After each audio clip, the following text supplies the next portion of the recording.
To this day, Assassin's Creed 1 is still one of my favourite games in the Assassin's Creed franchise, and I know that also applies to a lot of die-hard and long-time fans. For a while now, we've questioned why exactly Ubisoft haven't remastered or remade the game. After all, it's the only mainline title in the series that isn't available on current gen without the use of backwards compatibility. Personally, I think AC1 really deserves a remaster, more so than any of the other games we've seen remastered. So here's my thoughts on how I'd want an AC1 remaster to be done, and more importantly, why it should be done. So without further ado, let's get into this.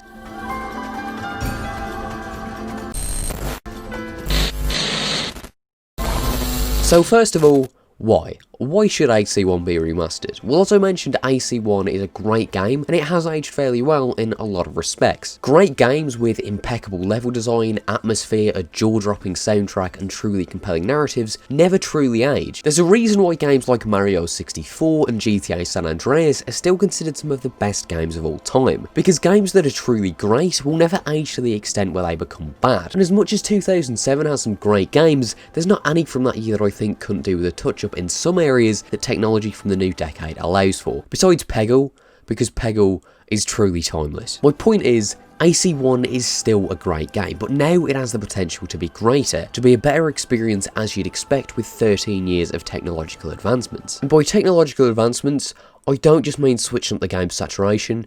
Ubisoft, please, I can feel your mouse on the saturation filter.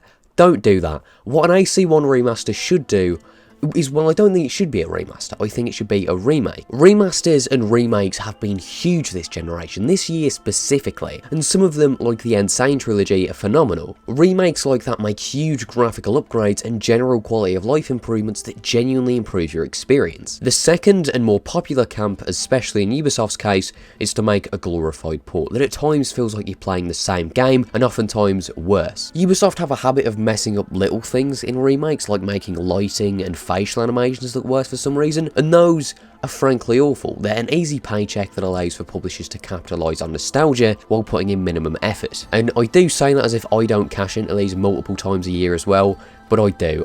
I'm guilty of it too. The point being that remakes are a great way of breathing new life into a game, but they're cash grabs more often than they are thoughtful innovations. So in the case of AC1, what exactly would need to happen to constitute a worthwhile remake? Obviously, one of the main things is graphics. As much as I like AC1's world, places like Acre and Jerusalem look like a lot of games from that period of gaming, where you've got a lot of greys and washed out blues, and it's just not particularly visually appealing, which is a shame because the world's great. If the colour contrast was sorted out and the lighting was significantly improved, I think it could look great. And that's not to say I'd want everywhere to be super colourful and bright, because that would hurt the atmosphere, which is a huge part of why I love AC1. I think the poor districts and places like the Acre Docks should still look dingy, but in a more appealing way. And I realise that sounds super counterintuitive, but I think Unity is a good example of those sort of downtrodden neighbourhoods that look beautiful. For one, there's contrast, and it also has the best lighting in the entire series, so if Ubisoft got that down, that'd be great. Also, a full day and night cycle. The visual image of walking through a bazaar, soaked in the moonlight coming through those grates,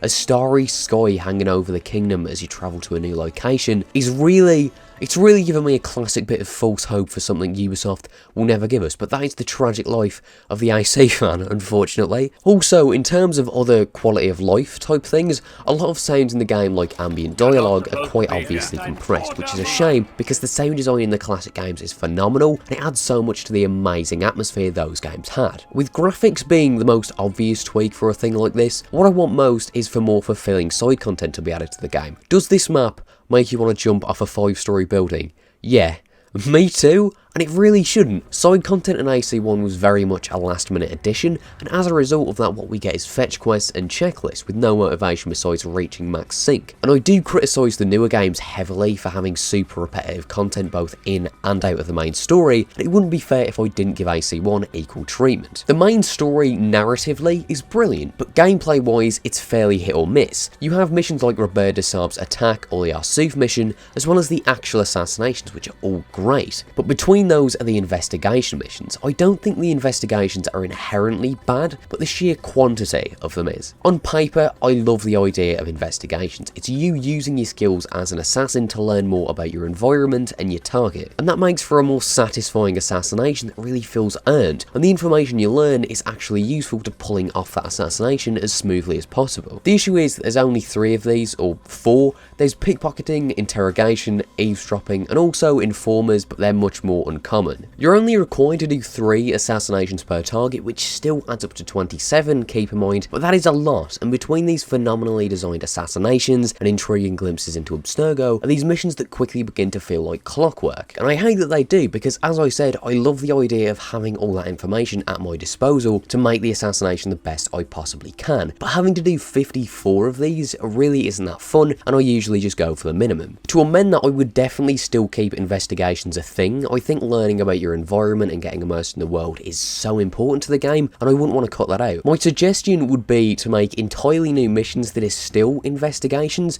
but aren't just the same thing over and over. Like, you could maybe intercept a courier or steal a bit of intel, like a map from a Templar hideout, but with each Templar I'd have one more linear investigation that was unique to that Templar. Like in the case of Tamir, you could maybe stop an arms shipment coming through the kingdom or something like that, and that makes the investigations for each target feel a little more unique. If the investigations were sorted out, I'd say that would make the game considerably better. In terms of side content though, that'd need a lot of work. As I mentioned before, side content wasn't really at the forefront of Patrice and his team's minds when making AC1, and it was sort of a last minute addition. As we know of as of this year, it was only made with 5 days left on development, which is mental, so I appreciate that it isn't Brotherhood tier stuff, but it could be a lot better given a remake. What we got were flags, hundreds and hundreds of flags that gave me great vexophobia. I didn't know that was a thing until today, but it's something I've suffered with since childhood thanks to AC1. As I mentioned before, what side content there is super checklisty. You have, what, 420 flags in total, and then 60 Templars on top of that. And listen, there is no way of getting full sync without the help of Steam communities or walkthroughs without losing your sanity. What I would say is to have less flags, maybe 100 in the whole game, and make maps for those unlockable. Maybe for completing every investigation in a region you unlock that map, and then when you've done them all, you get the one for Masyaf. As for Templars, it's another cool in concept kind of thing, where I like the idea of Altair burning through like Templar middle management instead of just the bigger targets. And I like that in Black Flag too, where instead of just having a few big targets, you have smaller ones that create a sense of like structure and hierarchy you'd expect of such a huge organisation. And I'd say do Templars like Black Flag, have Templar hunts, maybe have one hunt for each target, where each Templar would work for a target and have their own story. Another thing I think would be cool would be like Christina memories for Altair, where we would get memories from the Secret Crusades and things like that for getting a certain amount of synchronization. It would add a bunch of incentive to actually doing the side content, and I know a lot of people say they'd want, you know, Secret Crusades missions to be added into the game, but that feels like a whole new game as opposed to just a remake where you could add something like this in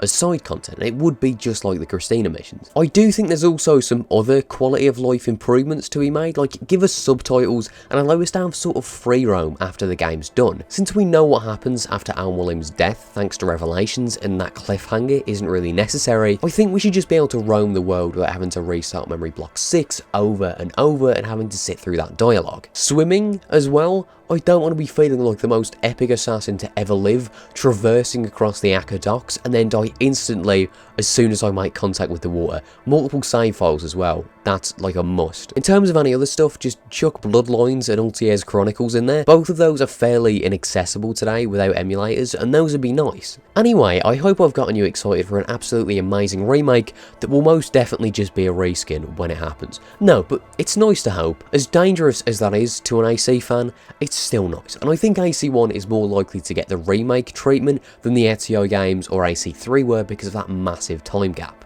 And as much as I am doubtful that'd happen, I really do hope it does. Anyway, that's all for today's video. If you guys have anything you'd add, I'd love to hear it. And with that said, that's all for today's video. I hope you guys enjoyed. If you did, maybe leave a like, and if you didn't, maybe let me know why. Thank you all for watching, and I'll see you all next time in another Assassin's Creed video.